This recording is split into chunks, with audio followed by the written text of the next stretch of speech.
গুলি করে এবং আগুন দিয়ে জ্বালিয়ে মারধর করে ফেলতেছে। তাই এই বিষয় নিয়ে পুরা বিশ্বে এখন মাথা সাড়া দিয়ে উঠেছিল। তাই আমরাও সহ্য করতে পারি নাই। আমরা মুসলমান হিসাবে আমরা কিভাবে সহ্য করব? আমাদের মুসলিমকে গণহত্যা করতেছে, আপনারা কি সহ্য করতে পারবেন? এক বাক্যে বলেন, পারবেন? পারবেন? সুতরাং আমি এটুকু বলবো, মনের দিক থেকে ঘৃণা তো করবেন এবং আল্লাহর দরবারে নামাজ শেষে সবাই হাত তুলে মুনাজাত করবেন। আল্লাহ আমাদের রব্বুল আলামিনের আল কুরআন এবং রাসূলের হাদিস এবং আমাদের মুসলমানদেরকে যেন আল্লাহ রব্বুল আলামিন হেফাজত করে, এই আশীর্বাদ ব্যক্ত করে আপনাদের সামনে থেকে আমি সামান্য কথা বলে এখানে শেষ করছি। আসসালামু আলাইকুম ওয়া রাহমাতুল্লাহি ওয়া বারাকাতুহু। ওয়া আলাইকুম। সংক্ষেপে আজকের এই প্রতিবাদ মিছিলে আগত সকল মুসলিম সবাইকে সবার প্রতি রইল সালাম। আসসালামু আলাইকুম ওয়া রাহমাতুল্লাহি ওয়া বারাকাতুহু। আসলে আপনারা হয়তো অনেকেই জানেন, আজকে কয়েক বছর পর্যন্ত আজকে কয়েক বছর যাবত তারা হামলা চালাচ্ছে, সাথে সাথে আমাদের মা বোন, শিশু সন্তান এদেরকে হত্যা করছে। বাপের কোলে সন্তানের লাশ, এর চাইতে ভারী আর কিছু হতে পারে?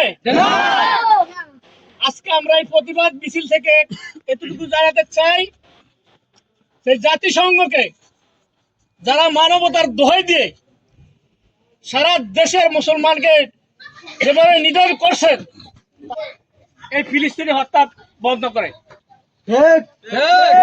আমরা এরকম মুসলমান হিসাবে আমাদের দায়িত্ব ছিল সে জিহাদে অংশগ্রহণ করা, কিন্তু দুর্ভাগ্যজনক সত্য হলো আমরা সেই দেশে গিয়ে জিহাদ করা আমাদের পক্ষে কি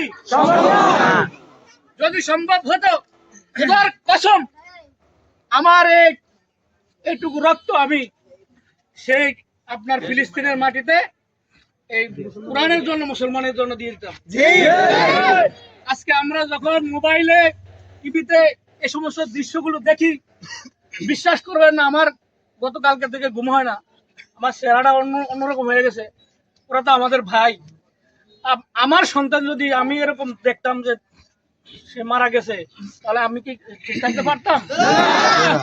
আমরা মুসলমান একে অপরের সাথে রক্তের বন্ধে আবদ্ধ। এরকম যে কোনো সময় আমাদের মুসলমানের যদি কোনো আঘাত আসে, আমরা সেটা প্রতিবাদ করব, মনে মনে ঘৃণা করব, আল্লাহ তাআলার দরবারে তাদের জন্য ফিলিস্তিনের জন্য দোয়া করবো এবং ইসরায়েল যাতে ধ্বংস হয়ে যায়। তারা নমরুদ আর ফেরাউনের চেয়ে কি বেশি হতে পারছে? আল্লাহ তাআলা অচিরেই তাদেরকে ধ্বংস করবে, তাদের ধ্বংস অনিবার্য। সবাই কষ্ট করে আমাদের আজকে দুইবারই মনে করেন আসরের নামাজের পরে বলছেন, মাগরিবের পরে বলছেন, ওনার কথা সারা দিয়ে আপনারা সকলে কষ্ট করে আমাদের এই প্রতিবাদ মিছিলকে আপনারা সফল করছেন। এজন্য আপনাদেরকে ধন্যবাদ জানিয়ে আগামী দিনে মুসলমানের পক্ষে সকল কার্যক্রমে অংশগ্রহণ করার উদাত্ত আহ্বান জানিয়ে আমি শেষ করলাম। আসসালামু আলাইকুম ওয়া রাহমাতুল্লাহি ওয়া বারাকাতুহু। এখন আর বক্তব্য দিবেন কে? আজ আমরা এখানে উপস্থিত হয়েছি কি জন্য? আমরা সবাই অবগত আছি না নাই? যেখানে আমরা এক দেশে বসবাস করতেছি, অপর দেশে আমাদের মুসলমান সংখ্যা আছে না নাই? তারা আজকে নির্যাতিত, তারা আজকে নিপীড়িত। দুইটা গরু একসাথে ধান খাইতেছে, মালিক এসে যখন একটার বাড়ি মারছে, আরেকটা কি করছে? কেন দৌড় দিলা? এরপরে চলে হলো আমার।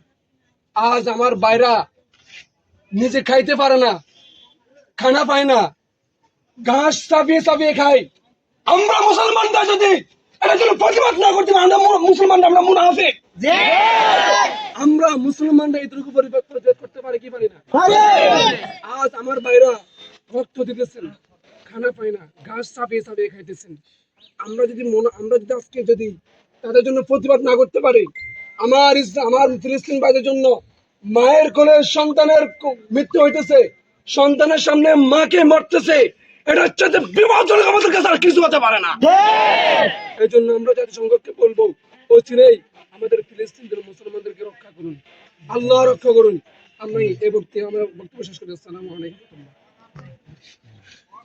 এখন আপনার আপনারা সবাই জানেন ফিলিস্তিন আমাদের মতো একটা মুসলিম রাষ্ট্র। ইসরায়েল ফিলিস্তিনের উপর যে বর্বর নির্যাতন চালাইতেছে, এই নির্যাতন প্রায় 70 থেকে 75 বছর যাবত চলতেছে। তখনও এতটা বর্বর নির্যাতন চলে নাই এখন যতটা বর্বর নির্যাতন চলতেছে। আমরা সবাই ফেসবুক স্ক্রল করি, ফেসবুকের মধ্যে সময় কাটাই। আপনারা দেখবেন এক একটা ভিডিওতে মসজিদে আজান হচ্ছে, সেখানে আল্লাহু আকবার বলার আগে সেখানে মিসাইল পড়তেছে। উনার আজানটা উনি শেষ করতে পারবেন তো দূরের কথা, উনি আল্লাহু আকবার সম্পূর্ণ বলতে পারে না। এমন বর্বর অত্যাচার, এমন বর্বর নির্যাতন, এমন বর্বর হত্যাকাণ্ড আপনি একজন মানুষ হিসেবে মেনে নিতে পারবেন? আপনার পক্ষে মেনে নেওয়া সম্ভব? আপনার এতটুকু বাচ্চা সবাই মাত্র প্রসব করছে কিংবা কোলে আছে, ওই বাচ্চার চেহারার দিকে তাকানো যায় না, মা বাচ্চার চেহারার দিকে তাকাতে পারে না, বাবা বাচ্চার চেহারার দিকে তাকাতে পারে না।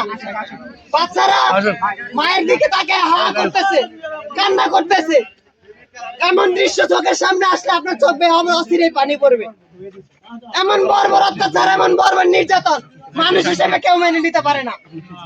আমরা জাতিসংঘের কাছে উদারতভাবে আহ্বান জানাচ্ছি, অচিরেই এই যুদ্ধ শেষ করে আমাদের গাজাবাসী ভাইদেরকে রক্ষা করুক। আমাদের গাজাবাসী ভাইয়ের উপর যাতে আর একটা মিসাইল না পড়ে, আমাদের গাজাবাসী ভাইয়ের উপর যাতে আর একটা বোমা না পড়ে। আপনি রাস্তা দিয়ে মানুষ হাঁটতেছে, গ্যারান্টি নাই পিছন থেকে আইসা ড্রোন দিয়ে গুলি করতেছে। এটা কেমন হত্যাকাণ্ড? এটা কেমন দৃশ্য? একটা মানুষ কিভাবে পারে একটা মানুষকে এভাবে হত্যা করতে? আমরা জাতিসংঘের কাছে বলতেছি, আপনারা অচিরেই এই হত্যাকাণ্ড বন্ধ করুন। আর আমরা মানুষ হিসাবে, আমরা বাংলাদেশি, আমরা যদি গাজার আশেপাশে কোনো দেশ হইতাম, ফিলিস্তিনের আশেপাশে কোনো দেশ হইতাম, 24-এ যেই আন্দোলন হয়েছিল, এই আন্দোলন অচিরেই ফিলিস্তিন দূর হয়ে যেত, ঠিক কিনা? আমরা আমাদের রক্তটুকু দিয়ে দিতাম। এখন আমাদের দুর্ভাগ্যের বিষয় হচ্ছে, আমরা দূর থেকে দেখতেছি আর চোখের পানি ফেলতেছি, চোখের পানি দিয়ে আমরা বিষয়টাকে ডাকতেছি। এখন এখানে থেকে আমাদের কর্তব্য এতটুকু হচ্ছে, আমরা ইহুদিদের বিপক্ষে আল্লাহর কাছে দোয়া করতে চাই। আল্লাহর কাছে চোখের পানি ফেলে দোয়া করবো যাতে আল্লাহ তাআলা নমরুদ ফেরাউনরে যেভাবে ধ্বংস করছে, ইহুদিরা কি নমরুদ ফেরাউনের চাইতে কম? ইহুদিরা কি নমরুদ ফেরাউনের চাইতে কম বর্বর অত্যাচার করতেছে? ওদের আল্লাহ তাআলা যেভাবে ধ্বংস করছে নমরুদ ফেরাউনরে, আমরা চাই ইহুদিদেরকে এভাবে ধ্বংস করে দেয়। আমরা নামাজ পড়ে দোয়া করবো।